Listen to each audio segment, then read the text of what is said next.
L'équipe Highlight, qui c'est qui défie les slides? L'équipe Highlight a travaillé sur le sujet proposé par Sigimash.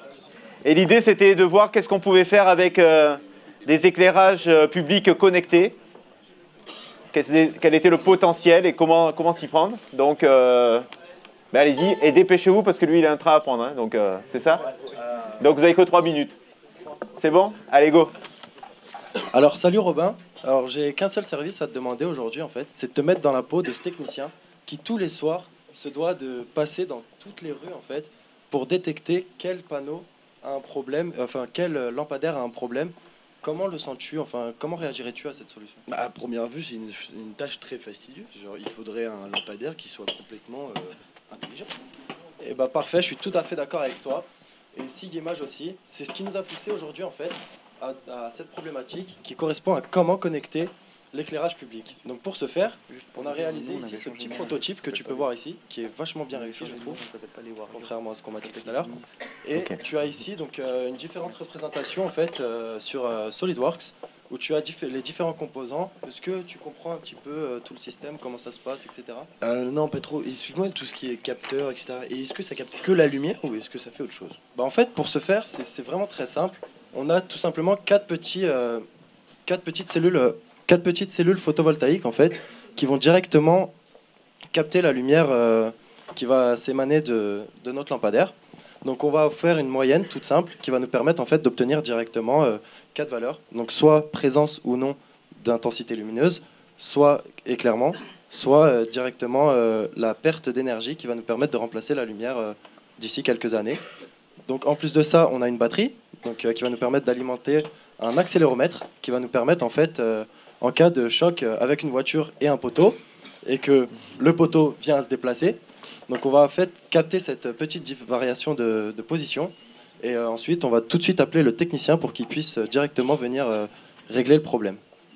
Donc on a ensuite un microprocesseur qui va transmettre toutes ces infos directement au poste technique pour que le technicien puisse voir directement d'où vient le problème. D'accord, j'ai juste une petite question. Est-ce que ton lampadaire, enfin ton système, est-ce qu'il peut s'adapter sur tous les lampadaires? Oui, comme tu le vois, en fait, on a un simple petit collier en fait, qui va nous permettre de s'adapter à tous les lampadaires, donc de n'importe quel type, donc en ville, en campagne ou sur les autoroutes. Donc c'est vraiment adaptable un peu partout. Et moi, en tant qu'une entreprise qui s'occupe de la maintenance de ces lampadaires, en quoi je vais choisir ton système? Et c'est à ce moment où on en vient aux avantages. Donc en fait, ce système, il va te coûter uniquement 15 € par lampadaire. Donc ça va te faire des économies à long terme et ça va te faciliter le travail des techniciens. D'accord. Et où vois-tu ton système dans 10 ans? Quel sera son futur? Donc là, on sort un petit peu de notre contexte, mais on va quand même parler un petit peu de ça. Donc on est dans le but d'une Smart City. Donc on va utiliser en fait directement la Li-Fi. Donc la Li-Fi, en fait, ça va te permettre pour chaque utilisateur qui va passer sous ton lampadaire d'avoir une connexion Li-Fi, donc qui va créer une connexion Internet directement via le rayon lumineux. Et ensuite, on va se placer sur le NFC, qui va en fait, lorsqu'on passe à côté du panneau, directement envoyer une information. D'accord, merci beaucoup.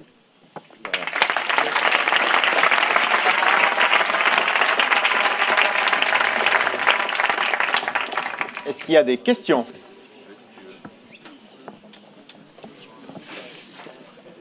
Il a peur, Jackie, maintenant. Ah non, non, non, ça va. Non, vous dites simplement que ça va coûter, enfin, vous estimez le prix de revient à 15 €.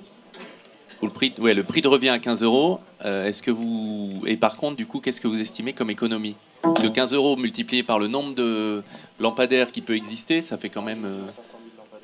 Ça fait beaucoup, mais en soi, le temps que tous les techniciens passent à faire les rondes pour vérifier si tous les lampadaires fonctionnent, ça coûte aussi beaucoup d'argent et on a estimé que c'était quand même beaucoup plus rentable, notre système.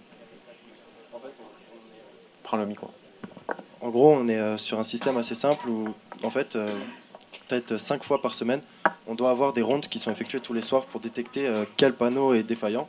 Donc il se trouve que parfois, chaque soir, on peut avoir des techniciens qui vont se déplacer et qui vont avoir fait le déplacement pour rien, car aucun panneau sera aucun lampadaire sera défectueux. Donc là, en fait, c'est le lampadaire qui nous prévient qu'il est défectueux et on a juste à faire un seul voyage pour réparer ce lampadaire et non pas aller sur tout le système qui nous entoure. Oui, et on sait aussi exactement quel problème il a grâce à tous les capteurs que l'on a, etc. Donc le camion peut directement venir avec les outils nécessaires, réparer le problème spécifique et retourner directement à sa centrale. Est-ce qu'il y a une autre question? C'est bon? Vas-y. Juste pour les capteurs, vous parlez de capteurs d'accélération pour les chocs, mais lorsqu'il y a des grands vents, des rafales à 100 km/h, comment ça se passe? On y a pensé aussi, en fait, on met une certaine marge. Donc on va avoir par exemple une certaine oscillation due au vent. Donc on place ensuite une marge qui va nous permettre de prendre en compte uniquement les grosses vibrations. Donc le microprocesseur en fait va envoyer un signal uniquement lorsque la vibration va dépasser cette marge, donc lorsque le choc sera violent.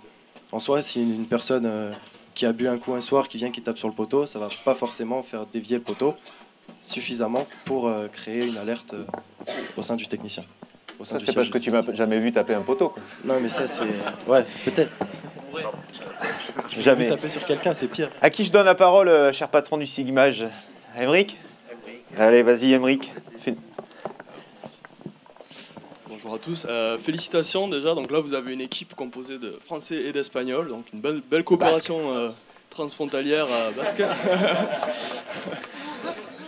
Et très bien. Là, moi, je suis assez satisfait. Donc j'ai proposé la mission en tant que responsable de l'innovation à Sigimage, où on fait des logiciels qui permettent à nos clients de gérer des millions, enfin 1,5 million de points lumineux en France.